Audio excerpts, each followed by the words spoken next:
a Biofuels case study presentation. I'm Ingrid Miller, a product manager for Biored's Biotechnology Explorer program. I'd like to introduce Cindy Gay, our expert presenter today. Cindy completed both her undergraduate and graduate work in environmental, population, and organismic biology at the University of Colorado. For the past 29 years, she has taught biology to students ranging from middle school to college undergraduates. Cindy is a nationally board certified teacher and is currently teaching biology, AP biology, and anatomy physiology at Steamboat Springs High School in Colorado. She has been recognized for her teaching, curriculum, and staff development as a recipient of the Presidential Awards for Excellence in Science Teaching, as an outstanding biology teacher, the Amgen Award for Excellence in Science Education, and as a Teacher of the Year. Cindy's passion for education really shines through in all she does, which I hope you all see today.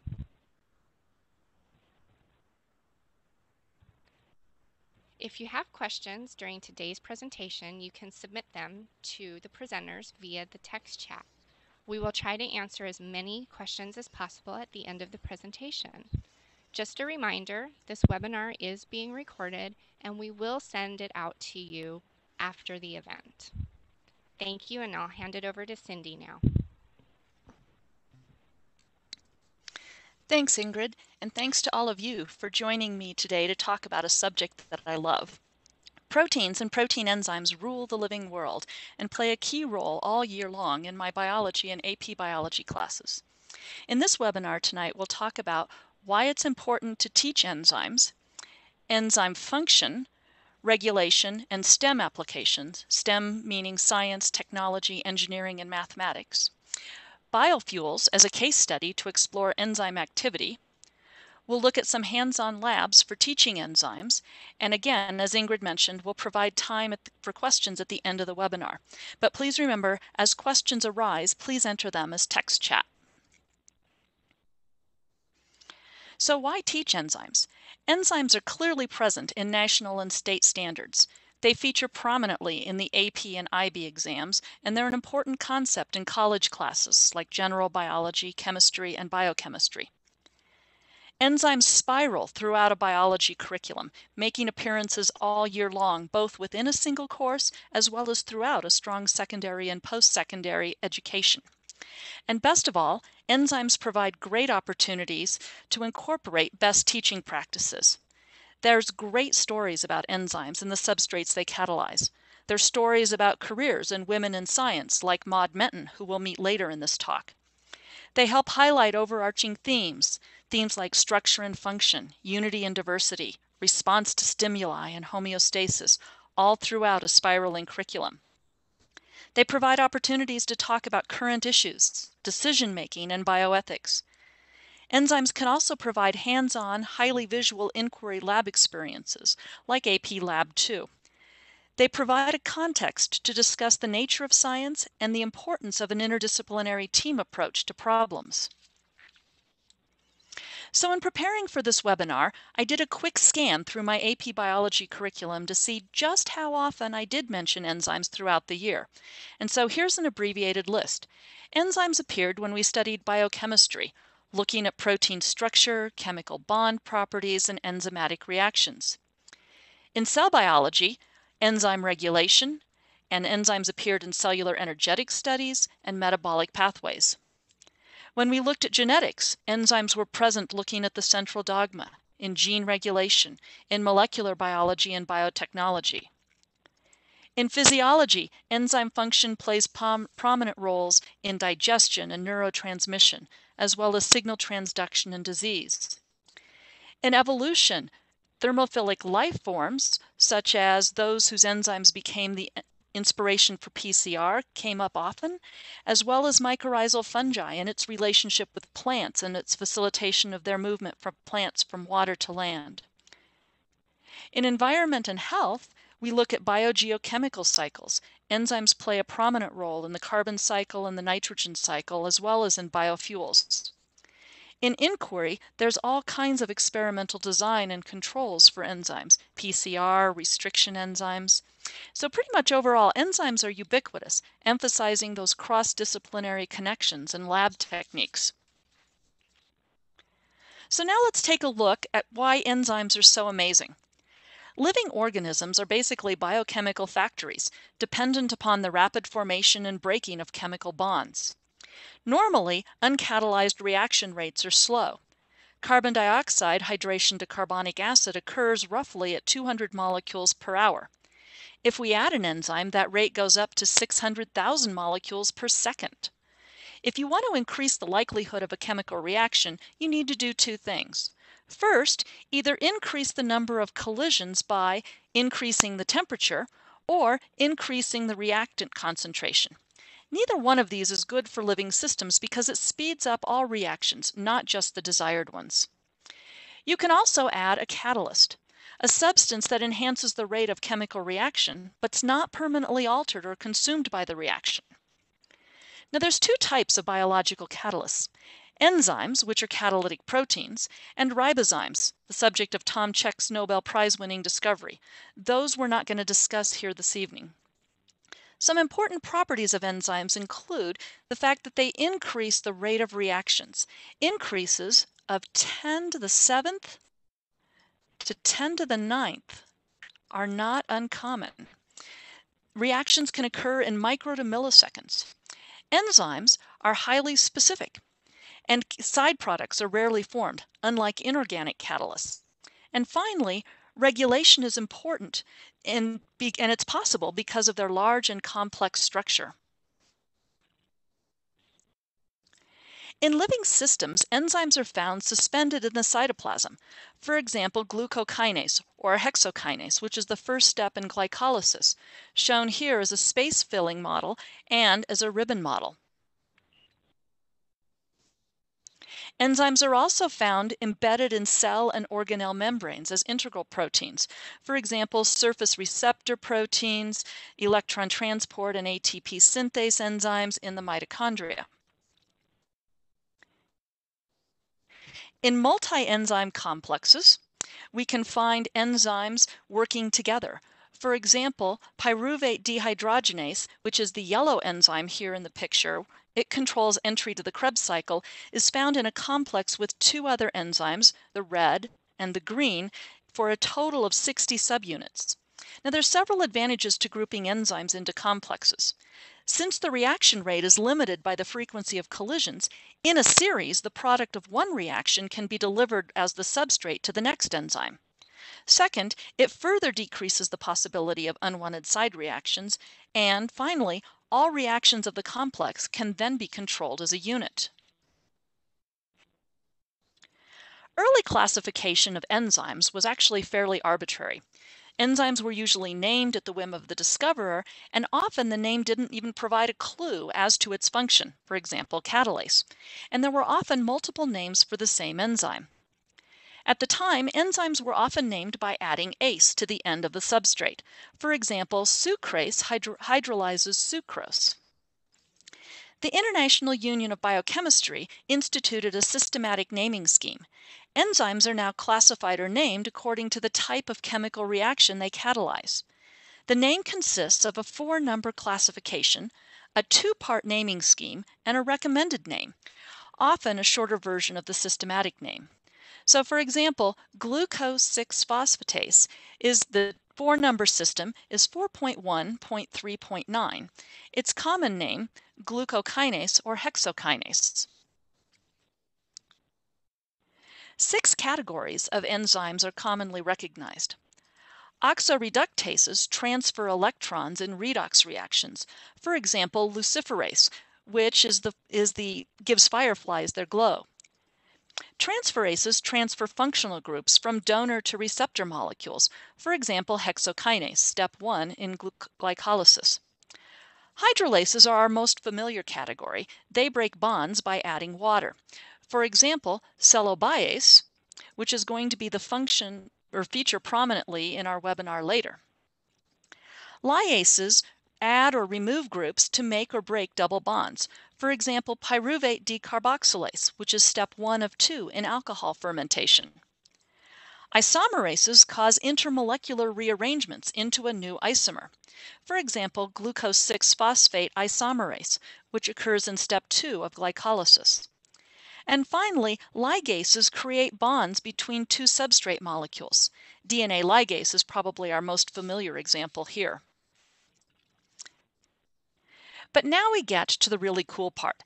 How do enzymes work? The answer is revealed in the relationship of structure to function. We can look at how enzymes work at two levels, energetically at the level of function, and structurally using fit models. So to start with energetics, catalysis involves increasing the reaction rate by influencing chemical bonds to lower their activation energy. In other words, it provides an alternative pathway that requires less energy. This mechanism of catalysis is threefold. First, it enables the substrate to absorb enough energy to reach the transition state at a moderate temperature. It does this by destabilizing bonds due to physical strain. It also arranges substrates into the correct spatial orientation and causes the chemical change by temporarily adding groups to the substrate and then destabilizing the bonds. So as we look at a typical chemical energetics graph, the transition state is here at the apex of both pathways, and this represents the unstable state of the molecule. The activation energy, shown here, is defined as the amount of energy required to convert 1 mole of reactant, the substrate, from the ground state to the transition state. A misconception alert here that's important to bring up with students is that the standard free energy of the reaction, here, is not altered by catalysts. Further, exergonic reactions are often called spontaneous, but that doesn't mean that they happen instantaneously or even rapidly. So then, the rate or velocity of a biochemical reaction is determined by measuring the change in the concentration of the product or reactant over time. The rate is fast. A single enzyme typically acts on over 1,000 substrate molecules per second, and some even faster. Enzyme kinetics is the quantitative study of enzyme catalysis, and it provides information about reaction rates. It can measure affinities of enzymes for substrates and their inhibitors, and it gives us insight into reaction mechanisms and forces that regulate metabolic pathways. The Michaelis-Menten plot shows the relationship between the maximum velocity that a reaction can attain, Vmax, and the substrate concentration. It also incorporates the Michaelis constant, Km, which is characteristic of the enzyme and substrate under certain conditions. The lower the Michaelis constant, the greater the affinity of the enzyme for the enzyme-substrate complex. This is a great time to introduce history and women in science. In 1903, Victor Henry first introduced the concept of enzyme-substrate complex. In 1913, Leonore Michaelis and Maud Menten developed their equation. Michaelis also discovered the Janus green stain that we commonly use in biochemistry, and he also discovered that keratin, a protein of the hair, is soluble in thioglycolic acid. Thus, the home permanent was born. Maud Menten was a tiny woman with a reputation for erratic driving in her Model T. An avid mountain climber, she went on several expeditions to the Arctic and spoke at least 6 languages. In 1911, she earned one of the first MDs ever awarded to a Canadian woman. However, Canadian universities at the time excluded women from their faculties, so she went to Germany to work with Michaelis.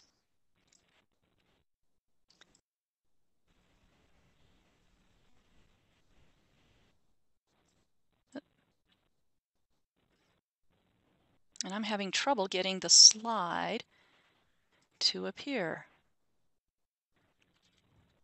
Here we go. So now let's look at how enzymes work from a structural perspective. Enzymes are proteins with at least tertiary structure. Again, here's the relationship of structure to function. Their 3-dimensional shape is a result of the order of amino acids, the primary structure. The active site, shown here, is a unique, intricately shaped binding surface. It's a small cleft or crevice on a large protein molecule created by 6 to 12 amino acids. And the amino acid side chains then that line the site actively participate in catalytic processes. The active site is used to optimally orient the substrate, and the shape and charge distribution of the active site constrains the motions and the conformations of the substrate, and it forces it to adopt a conformation more like the transition state. The lock and key model, shown here on the left, was first proposed by Emil Fischer in the 1890s to explain enzyme specificity. And what we mean by that is that the active site and the substrate have complementary structures. It's so complementary that the enzyme can actually distinguish between isomers. Sucrase can hydrolyze sucrose, but not maltose or lactose. The substrate's overall shape and charge allow it to enter and interact with the active site. Daniel Koshland's induced fit model improved upon the lock and key model by taking into account the flexible structure of the protein itself. So in this model, the substrate, doesn't actually fit exactly into the rigid active site, but instead non-covalent interactions between the substrate and the enzyme changes the three-dimensional structure of the active site, conforming the active site shape to that of the substrate in its transition state. This example is hexokinase, or step 1 of glycolysis. The substrate is held in the active site by weak interactions, hydrogen bonds, ionic bonds, and hydrophobic interactions. So some key points to emphasize with students is that the active site is a template for substrates to orient them for reaction. The enzyme itself stretches and stresses the substrate to the conformation of the transition state, and this is what lowers the activation energy. Also, the microenvironment that's provided by the active site side chains, for example, decreased pH, facilitates hydrogen ion transfer to the substrate. And that there's a direct participation of the amino acids in that active site. There's a brief covalent bonding of active site side chains and substrates. But the rest of the protein is equally important as well, and it's often overlooked. The rest of the protein provides a framework to align the amino acids of the active site, and it changes shape when it's in an enzyme substrate complex, which is another aspect of the induced fit. It also provides binding sites for enzyme regulation. It's also important to consider the non-protein components in enzyme structure. For example, cofactors are inorganic ions, usually transition metals, magnesium, zinc, copper, that help to orient the substrate. These cofactors could be permanently bound to the enzyme, or they bind loosely and reversibly with the substrate. Coenzymes are large, complex organic molecules. They're changed in the reaction and must often be regenerated. For example, NAD is regenerated from niacin. And most coenzymes are derived from vitamins. Prosthetics are permanently bound molecules that also aid in enzyme function. Now, enzymes in a cell aren't continually catalyzing reactions. Living organisms have a sophisticated mechanism for regulating metabolic biochemical pathways. And this regulation is essential because all living things need to maintain their ordered state. Regulation of pathways results in productions of substances needed for cell structure and function just when they're needed and without wasting cell resources. This also helps cells conserve energy and resources. Cells consume just enough nutrients to meet the energy requirements by constantly controlling energy-generating pathways. It also allows them to respond rapidly to environmental changes. Cells have to make quick adjustments to changes in pH, to temperature, ionic strength, and nutrient concentrations by changing their pathway reaction rates. So now the question is, how do they do that? They can do it at the level of organismal regulation. They can do it at the level of genetic control, which occurs prior to enzyme production. So this would include enzyme induction, which is the synthesis of enzymes in response to changing metabolic needs. For example, the lac and trip operon in E. coli, as well as signal transduction pathways. It can be regulated by covalent modification. Now this occurs post-enzyme production. And these covalent modifications in enzyme structure allow reversible interconversion between the active and inactive forms of the enzyme. For example, chymotrypsin in the pancreas is activated when it's secreted into the small intestine. Here's a diagram of an enzyme in its typical active form. Inhibition can also help regulate many pathways with naturally occurring inhibitors. Artificial inhibitors are used to treat disease, kill pests, and study how enzymes work. Inhibitors can be either reversible or irreversible.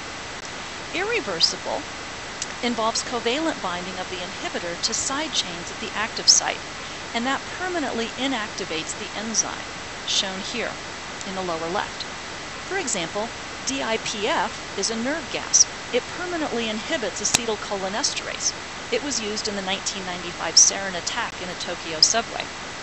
Malathion pesticide is a DIPF derivative, and it inhibits insect acetylcholinesterase, but not mammalian.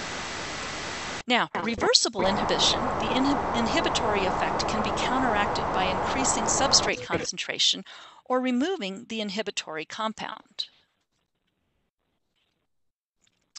Inhibition can also be either competitive or non-competitive. In competitive inhibition, the inhibitor mimics the substrate. It's similar enough to bind non-covalently in the active site, but doesn't actually cause a reaction. Non-competitive binds at a site distinct from the active site, causing a change in shape of the enzyme that alters its reactivity, shown here in the lower right. Allosteric inhibition occurs when an effector, either an activator or an inhibitor molecule, binds to a site other than the active site.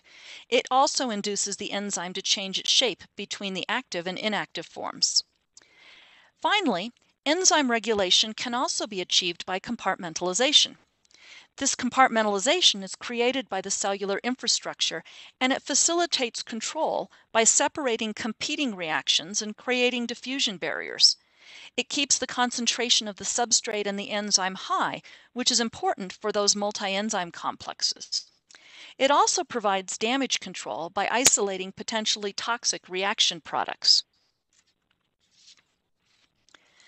The rate of an enzymatic reaction can also be affected by environmental conditions, such as temperature. In general, increased temperature also increases the rate of the reaction due to an increased number of collisions. Therefore, the reaction velocity increases as more molecules have enough energy to enter the transition state. However, enzymes can become denatured at high temperatures. The high thermal agitation disrupts the hydrogen bonds, the ionic bonds, and other weak interactions. So as a result, enzymes have an optimal temperature, the temperature at which the enzyme operates at maximum efficiency. In humans, that temperature is somewhere between 35 and 40 degrees C for most of our enzymes. However, for hot springs bacteria, the optimal temperature is 70 degrees or higher. We use these enzymes in PCR because they can withstand the high temperatures of the process. pH, or hydrogen ion concentration, affects enzymes in several ways. So remember that catalytic activity is related to the ionic state of the active site. Changing the pH affects the ionization of the active site. The substrates can also be affected, altering their ability to bind with the active site.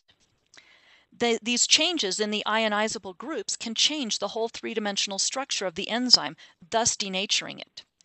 Now, there are a few enzymes that can tolerate large changes in pH, but most are active only within a very narrow pH range, which underscores the importance of buffers. There's also, just like temperature, an optimum pH. The pH value for the maximum enzyme activity for pepsin, found in the stomach, is about 2, while chymotrypsin, found in the small intestine, is about 8.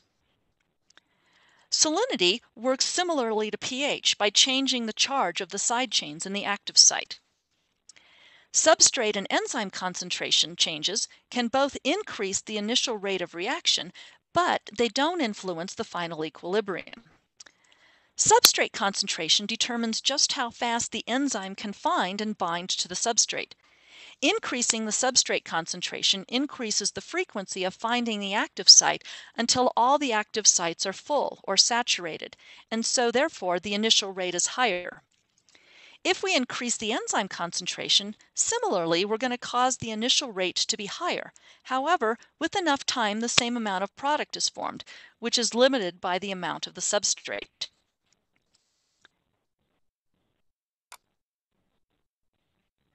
So at this point, I'd like to do a process check. So far, we've talked about the background of enzymes, their function, their regulation.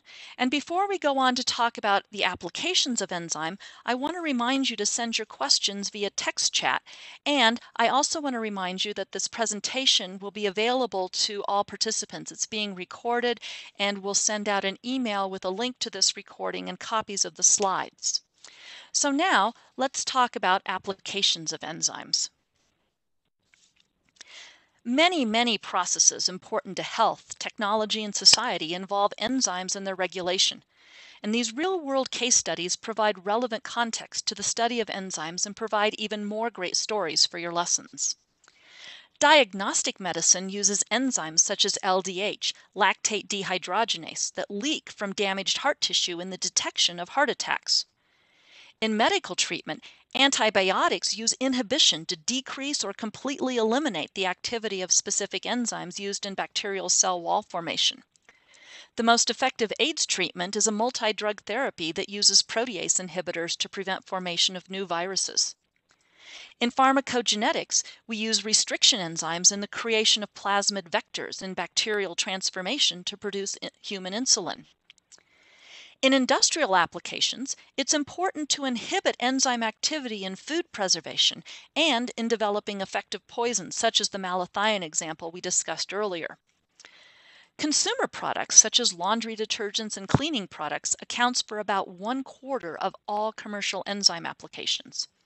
And biofuel production, enzymes play a critical role in our ability to produce ethanol from plant materials. So now we'll shift our focus to the role of enzymes in biofuel production. Now, biofuels are an awesome case study for understanding enzymes and factors that affect enzymatic reactions, because enzymes play a central role in the production of biofuels. The study of biofuels itself creates connections between central concepts in both biology and environmental science. There's currently great interest in renewable energy, both from an environmental perspective as well as reducing our dependence on foreign oil. Biofuels as a case study provides many opportunities to incorporate STEM applications in the curriculum, and perhaps most important to me, it's an important topic to consider if we want to create educated global citizens. My students showed more interest when the study of enzymes was linked to biofuels because of the timeliness and relevance of biofuels in the media. Even though we focused on enzymes and biofuels in the fall, as we were reviewing C4 plants this spring, one student suggested that they would make better candidates for biofuel production than C3 plants, demonstrating an understanding in both subjects, and I was so excited. Biomass energy, or bioenergy, is energy from plants and plant-derived material. Wood is the largest source of biomass energy used today, but other sources include food crops, grassy and woody plants, forestry and agricultural byproducts, oil-rich algae, and organic components of municipal and industrial waste. There's many benefits to using biomass energy. Perhaps the greatest is the potential to reduce greenhouse emissions, because using biomass energy is carbon neutral. So if we want to understand global warming, we need to be able to discriminate between the long-term and short-term carbon cycles. Now, burning fossil fuels increases the concentration of carbon dioxide in the atmosphere, creating the greenhouse effect. This carbon was trapped billions of years ago and is not part of the short-term carbon cycle. On the other hand, burning biofuels doesn't contribute to global warming and is considered to be carbon neutral since the carbon was recently removed as part of the short-term cycle.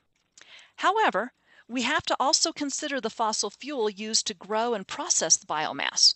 Fossil fuel in fertilizer and used to run farm equipment, but it still results in lower greenhouse gas production. It takes about 1 gallon of gas to produce 5 gallons of ethanol. The net greenhouse gas reduction from using corn grain is about 20%, from soybeans 80%. Ethanol from corn stover, between the reduction of gas use and the electricity we get from burning the lignin, reduces about 113%. And I'd like to publicly thank the Great Lakes Biofuel Research Center for sharing their images for this presentation.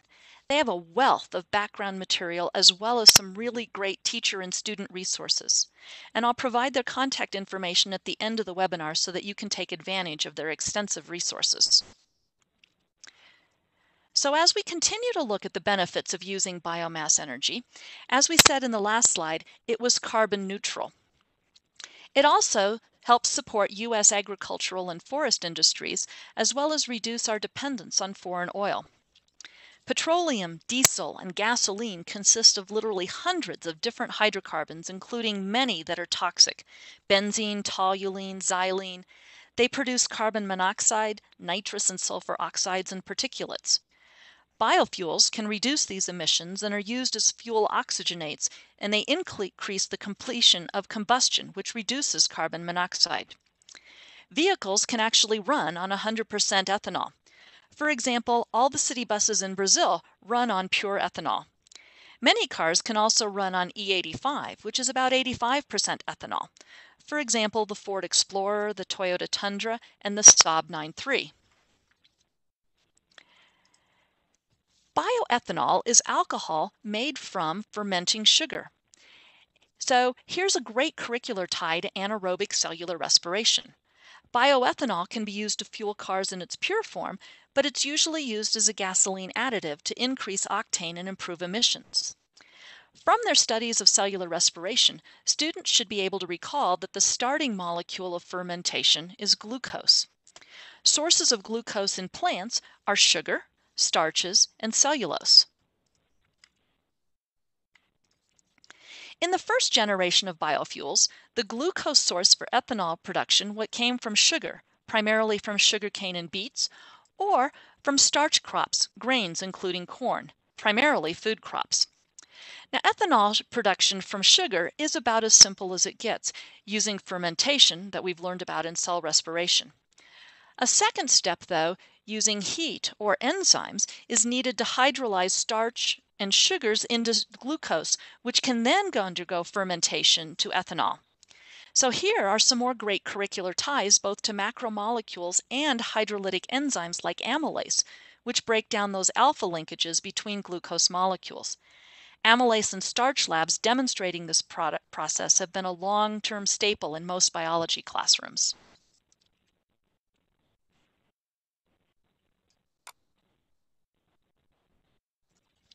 In the U.S., corn has been the primary glucose source in bioethanol production. However, there are many concerns with the use of corn, including the fact that it's an annual crop. It's heavily dependent on chemical inputs. So here's another curricular tie to biogeochemical cycles. Crops that are harvested for biofuels remove nitrogen from the soil, and inorganic fertilizers that put it back are made from fossil fuels.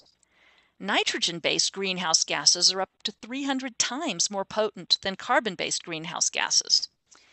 Tilling and harvesting increases soil erosion. This map shows the Mississippi River Basin and the resulting hypoxic or dead zone in the Gulf of Mexico. Finally, annual crops provide little below-ground carbon storage. There's also the issue of food versus fuel, and this is a huge concern, as is the reduction of wildlife habitat and the impacts on biodiversity. Second-generation biofuels are produced from cellulose rather than starch and sugar. We know that all plant cell walls are made primarily of cellulose. There are several components of plant cell walls that we need to consider here. Cellulose, shown in yellow, is the most common form of carbon in biomass. It makes up about 40 to 60% of the biomass by weight. It's a polysaccharide of glucose, but its crystalline structure makes it resistant to hydrolysis. Hemicellulose, shown here in blue, makes up about 20 to 40% of the biomass by weight. It's made from a variety of 5 and 6 carbon sugars, and while it's easy to hydrolyze it down to simple sugars, it's really difficult to ferment to alcohol. Finally, lignin, shown here in orange, is about anywhere from 10 to 24% biomass weight, and it provides the structural integrity in plants. It's a highly complex aromatic molecule found in secondary plant cell walls. And it remains as residual matter after ethanol conversion, but it still contains a lot of free energy, and we can burn it to produce steam and electricity for the actual biomass ethanol process. There are, however, some hurdles in using cellulose as the glucose source for bioethanol production. Cell wall composition varies, and we currently lack an efficient way to break down cellulose and convert it to glucose. And here's where enzymes come in. So the question is, can we find an efficient way to produce glucose from cellulose? The answer lies with enzymes. And to begin to think about this question, we need to understand the main steps of cellulosic biofuel production. A quick overview of this process shows three main steps. There's pre-treatment, shown here in the blue on the left, hydrolysis that uses cellulase and fermentation, this is shown in green here in the center, and then product recovery, shown on the right, also in blue. With respect to our study of enzymes, as well as the focus of current biofuel research, today we'll limit our discussion to just the first two steps of this process.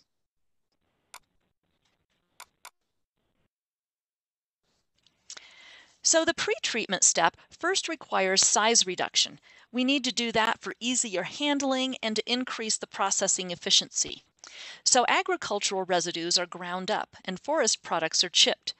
The actual pre-treatment requires breaking down the cell wall and separating the lignin, hemicelluloses, and the cellulose components.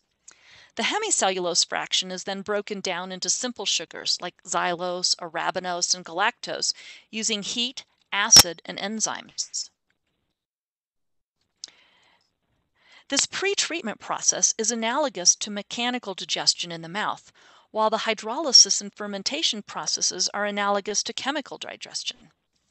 Another great connection at this point is with the arabinose sugar produced from the hemicellulose.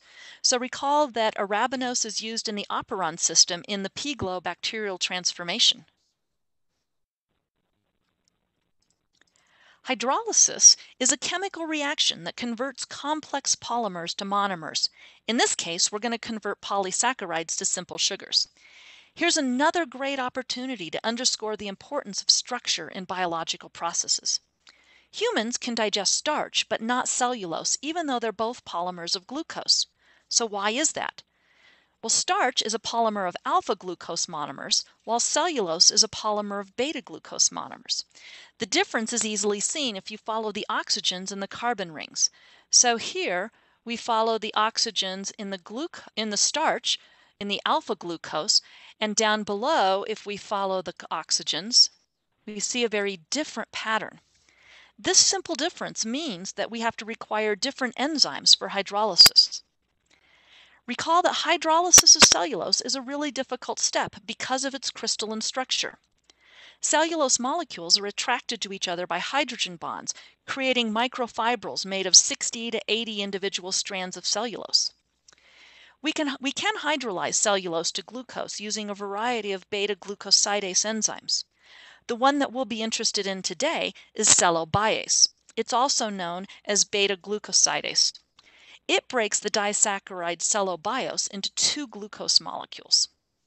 The goal to develop enzymes that make this step more efficient and economic is very important. One important issue is finding a good source for this enzyme. And if we take one more look at cellulose and its crystalline structure, we can see that it requires multiple different enzymes to break it completely down to glucose. One group of enzymes are the exocellulases, shown in pink. They break the covalent bonds at the ends of the cellulose molecule.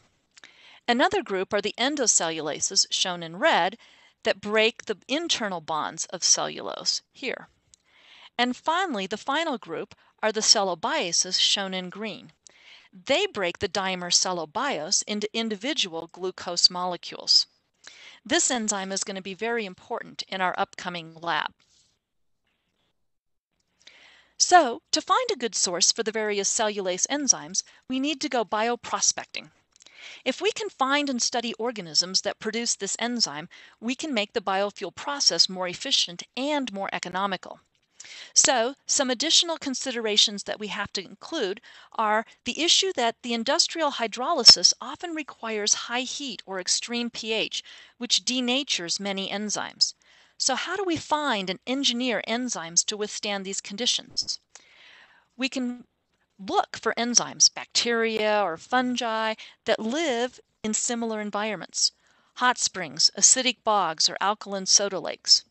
We can mutate the microbes with UV or mutagenic chemicals to produce the desired enzymes and characteristics. Once we've found the genes, we can use genetic engineering to clone the gene that codes for the cellulase enzyme of interest. We can copy the gene using error-prone PCR, producing an assortment of mutations that are then put in plasmids. We insert those into bacteria, and then the bacteria are screened for cellulase activity in our desired conditions.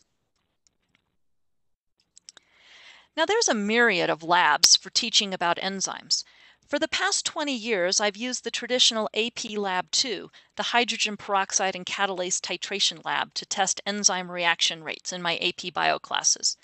This year, I was fortunate to be able to beta test the Biorad Biofuel enzyme kit with my students. The kit aligned perfectly with Lab 2, and it actually allowed more thorough coverage of the topic than the traditional catalase titration lab. Rather than an indirect measurement of the substrate remaining, students actually directly measured the time course and the products of an enzymatic reaction. They also measured effects of temperature, pH, substrate, and enzyme concentrations on enzyme activity. In the context of bioprospecting for cellulase enzymes, students also conduct an inquiry investigation comparing the enzymatic properties of mushroom extracts. All of the experiments can be run either qualitatively or quantitatively, and the data is robust with either collection method. You can use the data to construct a standard curve, and you can do a Michaelis-Menten analysis if you desire. In each kit, there's enough material for 8 student workstations, 4 students per workstation, to run all 6 activities. So the kit supports 6 activities. The first experiment serves as a control for the rest of the labs and determines the rate of reaction in the presence or absence of the enzyme. Activities 2 and 3 measure the environmental effects of temperature and pH on enzymes.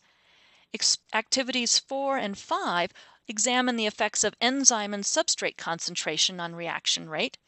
And Activity 6 allows students to test the ability of mushroom extracts to catalyze the breakdown of substrate, which in all 6 of these experiments is cellobiose.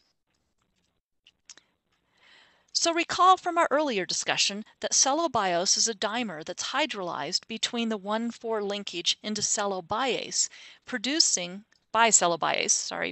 2 glucose molecules. Unfortunately, though, cellobiose and glucose are both colorless when dissolved, which makes data collection difficult. So, if we remove one of the glucose molecules and replace it with p-nitrophenol, we create the artificial substrate p-nitrophenol glucopyranoside. This molecule will allow us to track the progress of the reaction by monitoring the appearance of a yellow color. Not to mention, my students just loved saying p-nitrophenol glucopyranoside. So, when p-nitrophenol glucopyranoside is hydrolyzed by cellobiase, it breaks into a glucose monomer and p-nitrophenol. In basic conditions, the p-nitrophenol turns yellow. The darker the yellow color, the more product's been formed. So recall that the rate of reaction can be measured by measuring the change in product concentration over time. Now, qualitatively, this can be measured by comparing the final color of the reaction with a set of known standards. Quantitatively, we can use a spectrophotometer or a colorimeter to measure the change in absorbance, and then we construct a standard curve to determine the change in product concentration. The protocol is simple and straightforward. Substrate samples are prepared according to the variable being tested. The cuvettes are filled with a basic stop solution. This stop solution serves to both denature the enzyme, stopping the reaction, and create the basic environment needed to turn the p-nitrophenol yellow. An enzyme is added to the substrate and, at the determined time, a sample of the reaction is added to the stop solution. Since the reacting solution is added to the stop solution, you can use a single reaction tube and remove samples periodically at the designated times. The completed reactions then can be analyzed either qualitatively or quantitatively. Because the protocol is a direct measure of enzyme reactivity, as well as a connection to a relevant issue, the series of experiments becomes a powerful tool for understanding enzymes and biofuels, as well as reinforcing key concepts central to biology. As an added bonus, you can download the entire curriculum for this kit online at the Biorad website. So this fall, I used the Biofuels enzyme kit with my 2 AP biology classes in place of the traditional Lab 2, the traditional catalase peroxide titration. I teach in a 4x4 block schedule with 95-minute classes meeting every other day. So prior to the lab, we had discussions around enzyme structure, function, and regulation, just like normal, and added an introduction to biofuels. The first lab period, all groups, and they were in groups of 3 to 4 students per groups, did activity 1 to ground in the protocol and establish their controls. Then I divided the class in half. Half of the group measured the effects of temperature, activity 2. The other half measured the effects of pH, activity 3. I had my students measure these reaction rates both qualitatively and quantitatively. On the first day, they were able to complete all the experiments and compare their results, and we had a great talk about the significance of their data. On the second day, I again divided the class into 2. Half the class measured the effects of enzyme concentration, activity 4. The other half measured the effects of substrate concentration, activity 5. They then all completed activity 6, testing the mushroom extracts. And many groups had time to go back and complete the activities that they had not done on day 1 or 2, as well as check results that they felt uncertain of.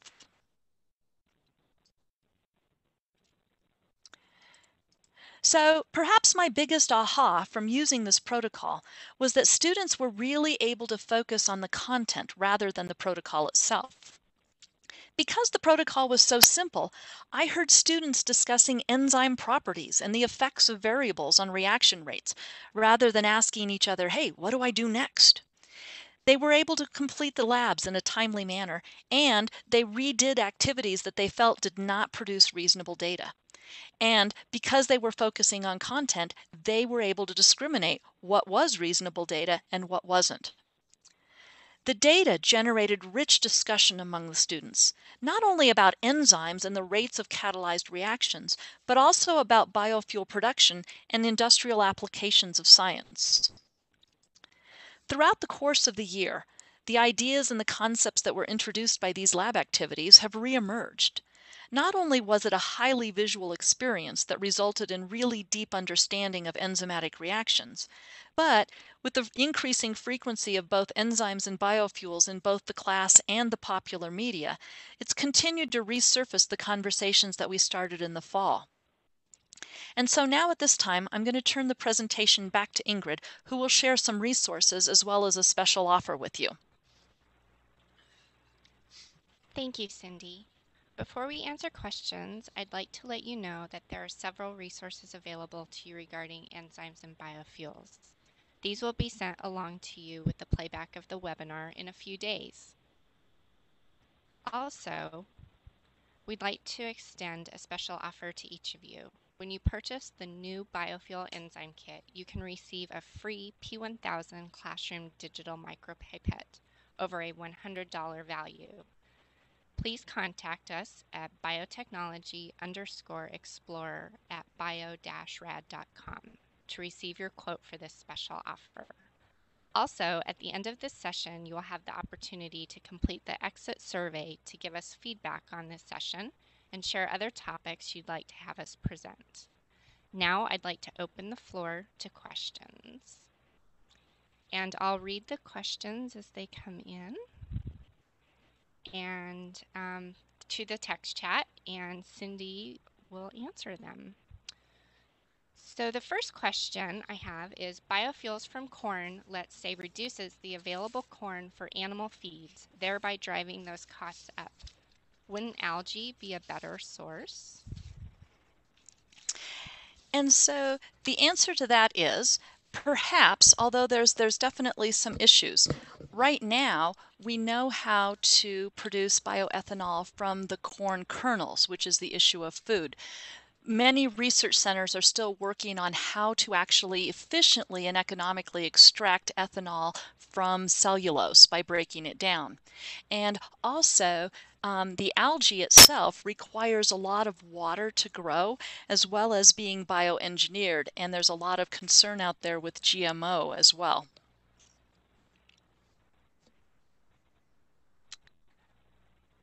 The next question is, can I share your PowerPoint with other instructors or not?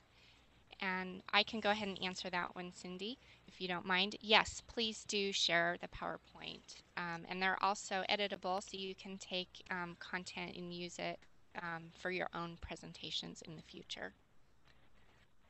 Okay, and the next question is, are there any safety issues with the kit, and how about disposal of any chemicals?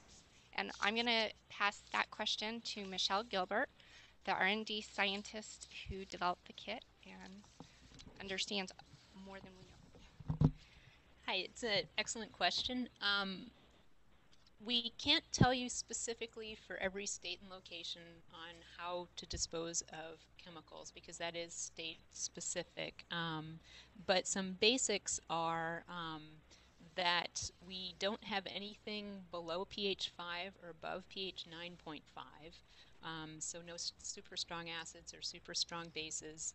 And the paranitrophenol is at a low enough level that is not considered hazardous, but again, you do want to check with your school system or your regulatory.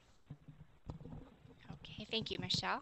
The next question is, my school has 55-minute class periods. Are there adjustments to the protocol that allow for appropriate stopping spots for this kind of schedule? Ooh. Absolutely. Each activity, if you look in the curriculum guide, is estimated at about 45 minutes. And I would say that when my students all collectively did activity 1, which was establishing the baseline, it took them about 40 minutes or so.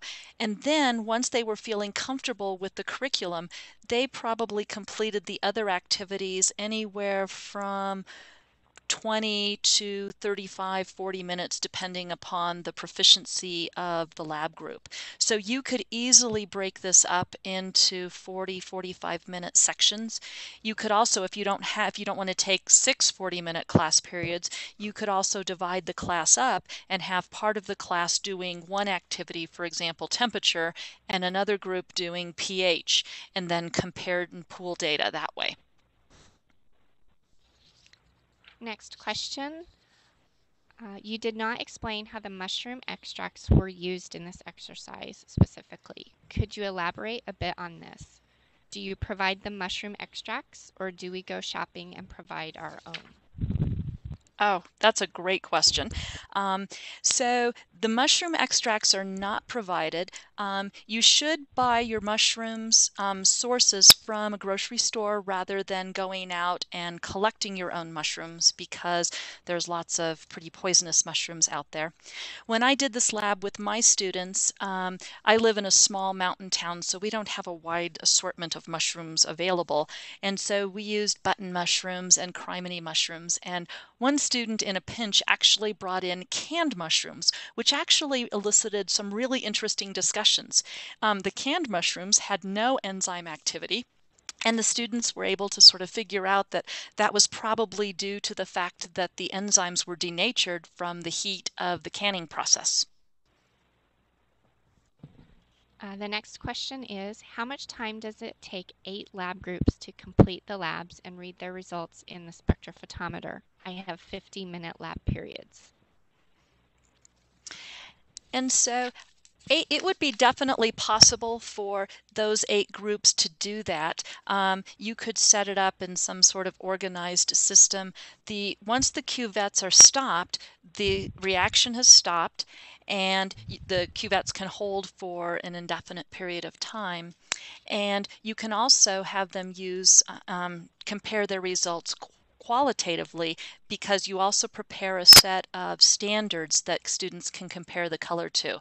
And either qualitatively or quantitatively, I had my students do both, and we got very, very comparable data using both methods. The next question is, does the indicator in the kit work for any other enzymes? And I'll let Michelle answer this one. The substrate in the kit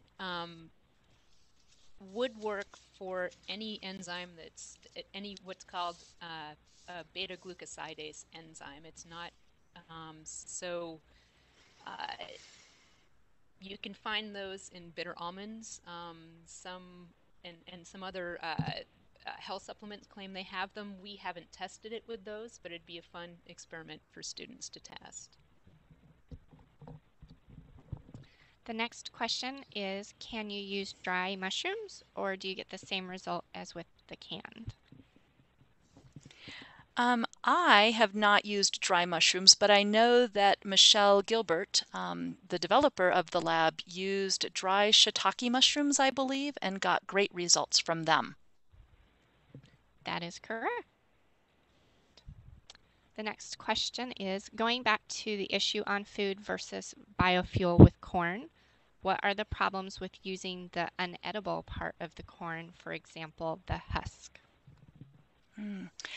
At that point, we're not looking at breaking down starch anymore. We're back to breaking down cellulose and breaking down the plant cell walls. And this is the step that's really tricky in terms of finding the right enzymes to break it down in an efficient and economical way.